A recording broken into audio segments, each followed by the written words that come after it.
तो फिल्म की शुरुआत रिहायू से होती है, जो अभी सो रही थी। उसके डैड उसे जगाने आए और उसे सुबह की प्रेयर पढ़ने को कहा। जिस टाइम वो प्रेयर पढ़ रही थी तो अचानक से उसे अपने कमरे के बाहर से अजीबोगरीब आवाजें सुनाई दी। जल्दी से वो प्रेयर छोड़कर बाहर निकली तो उसने देखा कि उसके डैड को अनजान लोग मारने आए हुए थे। अपने डैड को बचाने के लिए वो इन लोगों के ऊपर हमला करती है, यहाँ तक कि एक आदमी का कान भी काट देती है, लेकिन फिर भी अपने डैड को बचाने में कामयाब नहीं हो पाती। दरअसल राहायू के डैड एक शेमन थे, बुरे सोल से पोसेस हुए लोगों की वो मदद करते थे, लेकिन इन लोगों ने रिहायू के डैड को गलत समझ लिया। उनको लगा कि रिहायू के डैड काला जादू करते हैं, इसीलिए रिहायू के डैड को मार दिया गया। रिहायू अब अपने भाई को लेकर अपनी नानी के घर रहने आ जाती है, और जल्द ही गांव वालों को भी पता चल जाता है कि रिहायू के डैड को काले जादू की वजह से मारा गया था। इसलिए गांव वालों ने भी अब उन्हें बुरा भला कहना शुरू कर दिया। 2 साल का वक्त गुजर गया। रिहायू घर चलाने के लिए एक कपड़े की दुकान पर काम करने लगी। एक दिन जब वो घर लौटी तो उसने देखा कि उसकी नानी के पास उसके डैड के अंकल आए हुए थे, जो उससे उसके डैड का पुराना घर बेचने को फोर्स कर रहे थे। ये सुनकर रिहायू को काफी गुस्सा आ गया। रिहायू को तो आज तक ये बात नहीं समझ आई थी कि सब उसके डैड को बुरा क्यों समझते हैं और उनकी प्रॉपर्टी को क्यों बेचना चाहते हैं। इन्हीं सवालों के जवाब लेने के लिए वो अपने डैड के टीचर के घर चली जाती है। यहाँ पर उसे अपने डैड की एक अजीब सी लाठी दिखी, जो सांप की शक्ल की थी। जिसे वो टच करने लगी तो फौरन से पीछे से टीचर ने आकर उसे रोक दिया और कहा, इसे मत छूना। रिहायू ने दोबारा उस छड़ी को देखा और सीन्स फ्लैशबैक में चले गए। देखने को मिला कि रिहायू की मॉम भी सांप के काटने से मरी थी। जब सांप काटा था तो उनके जिस्म का बहुत बुरा हाल हो गया था और उनकी बहुत ही भयानक मौत हुई थी। सुरवो यानी ये टीचर रिहायू को बताते हैं कि तुम्हारा पुराना घर आज भी प्रेयर रूम के तौर पे यूज किया जा रहा है। अब प्रेयर रूम का सीन दिखाया जाता है, जहाँ पर एक आदमी नमाज पढ़ रहा था। बार बार कोई उसके कंधे पे हाथ रखता है। 1 मर्तबा 2 मर्तबा तो उसने इग्नोर किया, तीसरी मर्तबा उसे डर लग गया। नमाज उसने कंटिन्यू रखी और एकदम से यहाँ की लाइट चली गई और दिखाया गया कि अब इस आदमी के पीछे मरे हुए लोगों की सोल नमाज पढ़ रही थी। आदमी को जब इन लोगों की आवाज सुनी तो वो बहुत ज्यादा डर गया और उसने नमाज तोड़कर पीछे मुड़कर देखा तो वहाँ कोई भी नहीं था। लेकिन वो इस वाकये से डर गया था, इसलिए वो यहाँ से भागने की कोशिश करता है, जहाँ बाहर उसे रिहायू घबराया हुआ देख लेती है। रिहायू असल में अपने पुराने घर को देखने के लिए आई थी। अब क्योंकि ये एक प्रेयर की जगह बन गई थी तो उसने प्रेयर पढ़ने का फैसला किया। उसके साथ भी यहाँ पर अजीबोगरीब काम होते हैं। एकदम से प्रेयर पढ़ते हुए लाइट चली जाती है और उसके इर्द गिर्द मरी हुई औरतों की सोल इकट्ठी होकर उसे देखकर चिल्लाने लग जाती हैं। राहायू चीखते हुए यहाँ से जब बाहर जाने की कोशिश कर रही थी तो वो एक पर्दे में फंस गई और सीन्स यहीं से एक और मर्तबा फ्लैशबैक में चले गए। ये उस टाइम की बात है जब उसके डैड जिंदा थे और पोजेस हुए लोगों की बॉडी से इविल एनर्जीज को निकालने का काम करते थे। राहायू ने देखा था कि किस तरह उसके डैड ने इस आदमी की सारी इविल एनर्जी को अपने अंदर समा लिया और फिर उनके मुंह से एक सांप निकला, जो उस पोसेस हुए आदमी के अंदर चला गया। उस सांप ने मुंह के अंदर जाकर एक और सांप को बाहर निकाला और फिर उस सांप को मार डाला। अब वो वाला सांप जो उसके डैड की बॉडी से निकला था वो आकर रिहायू को डस नहीं पाया था, लेकिन तभी उसके डैड ने उस सांप को पकड़कर एक छड़ी में बदल दिया। यानी वो छड़ी जो हमने देखी थी वो असल में एक ताकतवर सांप था। उसके अंदर कुछ जादुई पावर्स हो सकती थी। सीन्स अब प्रेजेंट में आते हैं और दिखाया जाता है कि रिहायू डर कर वहाँ प्रेयर रूम से भाग निकली है। सुबह होने पर सब कुछ रूटीन पे रहा। रिहायू काम करने के लिए अपनी शॉप पे चली गई। आज उसकी शॉप पर कस्टमर भी ज्यादा आए। ये देखकर उसकी साथ वाली शॉपकीपर उसे जेलस होकर उसे बुरा भला कहने लगी और उसकी कड़वी बातों से रिहायू को गुस्सा आ गया। उसकी आंखें बिल्कुल सफेद पड़ गईं और वो किसी बिल्ली की तरह उसे मारने के लिए झपटी। लड़ाई काफी इंटेंस हो गई थी। उनकी साथ वाला दुकानदार और यहाँ के लोग इन दोनों की लड़ाई छुड़वाते हैं और सभी लोग राहायू की सफेद आंखें देखकर डर जाते हैं। अब राहायू का दोस्त लड़का सबको कहता है कि रात राहायू अपने घर गई थी। वहाँ पर उसके डैड कुछ इविल सोल्स को बंद करके रखते थे। शायद उन्हीं में से किसी एक ने राहायू को पोसेस कर लिया होगा।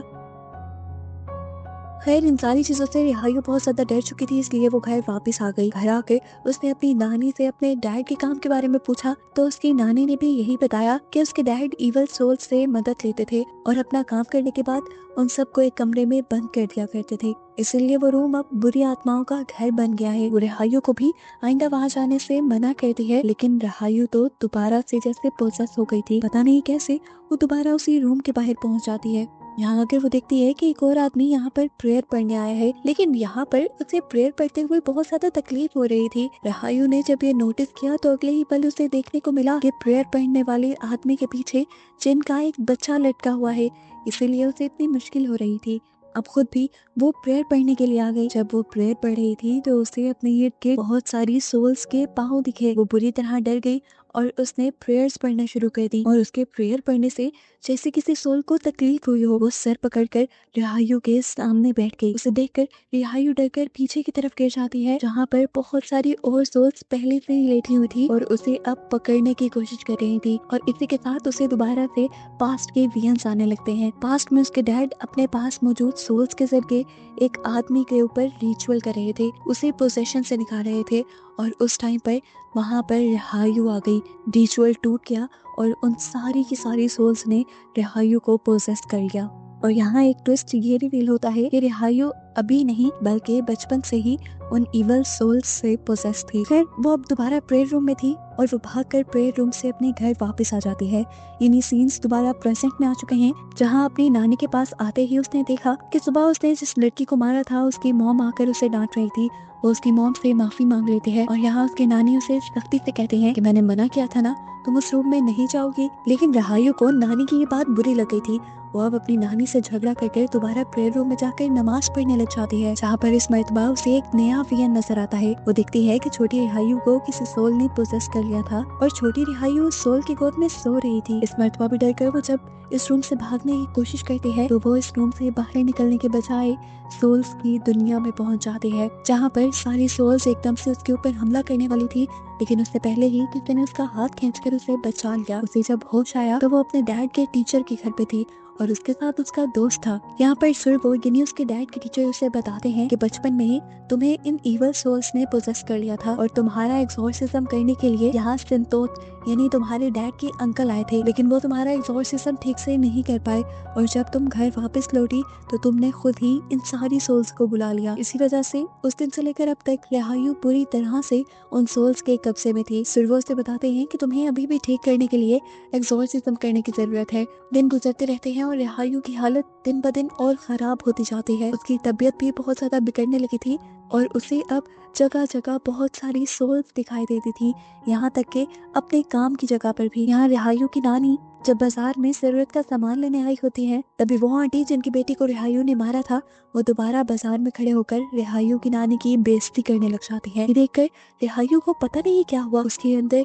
एक अजीब सी एनर्जी बनने लगी और उसके मुंह से एक सांप निकल आया, बिल्कुल इसी तरह जैसे उसके डैड की बॉडी से निकलता था, और उस सांप ने जाकर उस आंटी को काट लिया। ये सारा नजारा गाँव वालों ने देखा था। अब सबको लगने लगा था कि ये सब रिहायू की नानी ने किया है। गांव वाले तो अब इनको यहाँ से निकालने की तैयारी में थे, पर सुरवो ने आकर सारी सिचुएशन संभाल ली। लेकिन आधी रात के वक्त दोबारा हमें एक डरावना सीन दिखाया गया। रिहायू की बॉडी से वही अजीबोगरीब एनर्जी सांप की शक्ल में निकली और जाकर उस आंटी को जिसने नानी की बेइज्जती की थी, इन सारी पावर्स ने मिलकर उन्हें मार डाला। गाँव वालों को लगा कि ये भी नानी ने ही किया होगा, इसीलिए गांव वाले तो उसे सजा देने के लिए आ गए थे। तब भी सुरवो ने आकर सिचुएशन संभाली और कहा कि अगर इस सब के पीछे नानी ही जिम्मेदार है तो हम अपना सच वाला रिचुअल करवा के देख लेते हैं। इस रिचुअल के अंदर एक जिंदा इंसान को मुर्दे की तरह कफन पहना कर लिटा दिया जाता है और उससे उसके गुनाह कन्फेस करवाए जाते हैं। अगर उसने वो गुनाह किए हों तो वो बंदा वहीं पर मर जाता है और अगर ना किए हों तो वो जिंदा रहता है। नानी इस टाइम ये रिचुअल करने को भी मान गई थी क्योंकि उसने ये सब किया ही नहीं था। अगली रात दिखाया जाता है कि रिहायू की नानी का वो रिचुअल भी शुरू कर दिया गया था और रिहायू रिचुअल देखने के बजाय उसी प्रेयर रूम में प्रेयर पढ़ने के लिए चली गई। यहाँ पर बहुत सारी सोल्स ने उसे डराना शुरू कर दिया, लेकिन आज के दिन वो डरी नहीं, उल्टा उसने ही सोल्स को चीख कर डरा दिया क्योंकि वो भी बहुत ताकतवर बन गई थी। इसी टाइम पर उसके अंदर से एक एनर्जी रिलीज हुई और यहाँ हमने नानी को देखा कि वो भी एक अलग ही सोल्स की दुनिया में चली गई, जहाँ जाकर वो बहुत ज्यादा डर गई। एक कमरे से दूसरे में, दूसरे से तीसरे में गई तो उन्होंने एक कमरे में रिहायू को सोल्स के दरमियान बैठे हुए देखा। ये देखकर वो डर से जोर से चिल्ला देती है और यहाँ रियल दुनिया में उन्हें होश आ जाता है। उनको जिंदा देखकर ये सब लोग जान गए थे कि वहाँ उस आंटी के जो मर्डर हुआ था उसके पीछे नानी का हाथ नहीं था। अब अपनी बेगुनाही साबित करने के बावजूद भी नानी बहुत ज्यादा डर चुकी थी। उसने गांव छोड़ने का फैसला कर दिया था जाने से पहले वो राहियो को बताती है कि प्रॉपर्टी मैं तुम्हारे डैड के अंकल संतोष के हवाले करके जा रही हूँ। संतोष का नाम सुनते ही दोबारा राहियो को इतना ज्यादा गुस्सा आ गया कि उसकी आंखें काली पड़ गईं। उसे किसी ने पोसेस कर लिया और उसने नानी को बताया कि मेरे डैड की मौत के पीछे कोई और नहीं बल्कि संतोष ही था।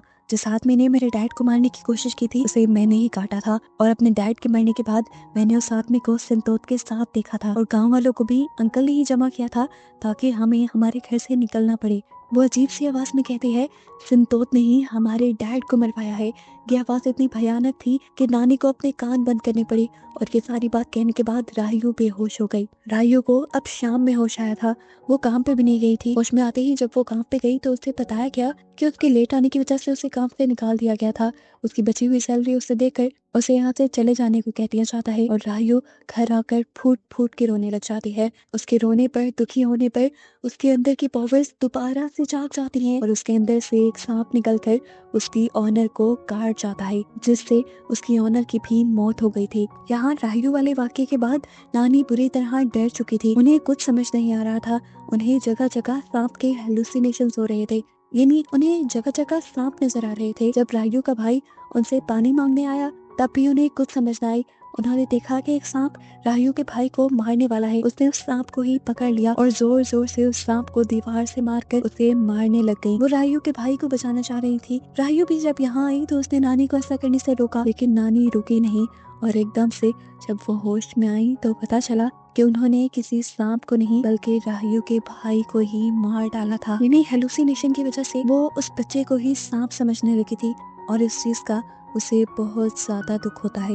वो एक मर्डर कर चुकी थी, पहले एक मर्डर के इल्जाम में फंसी थी और अब तो उसने सच में मर्डर कर दिया था। उसकी दिमागी हालत भी ठीक नहीं रही थी, इसीलिए वो सुसाइड कर लेती है। नानी को मरा हुआ देखकर सदमे से अब राहियो बेहोश हो गई थी। उसे जब होश आया तो वो अपने डैड के अंकल संतोष की कार में थी जो उसे लेकर अपने घर जा रहे थे। ये देखने के बाद वो दोबारा बेहोश हो गई। दूसरी मर्तबा उसे होश आया संतोष के घर पर, जहाँ संतोष की वाइफ ने उसे देखा और प्यार से उसे समझाया कि बेटा तुम जो सोच रही हो वो बिल्कुल गलत है। संतोष वैसे नहीं है जैसा तुम सोच रही हो। उसे तुम्हारे डैड की प्रॉपर्टी नहीं चाहिए, उसके पास तो खुद बहुत पैसा है। उसने अपने पैसों से एक इनकांटेशन स्कूल बनाया है जहाँ पर बच्चों को एक्सॉर्सिज्म सिखाया जाता है। वो राहियो को ये भी समझाते हैं कि यहाँ पे जो कुछ भी हुआ, तुम्हारे डैड की मौत, नानी की मौत, इसका जिम्मेदार तुम खुद को ना समझो, तुम्हारे से ये बुरी आत्माओं ने करवाया है। फिर रात हो जाती है और संतोष की वाइफ अपने रूम में सोने चली जाती है। रात में उन्हें राहियो का भाई ख्वाब में दिखाया जाता है जिसने उसे बताया कि राहियो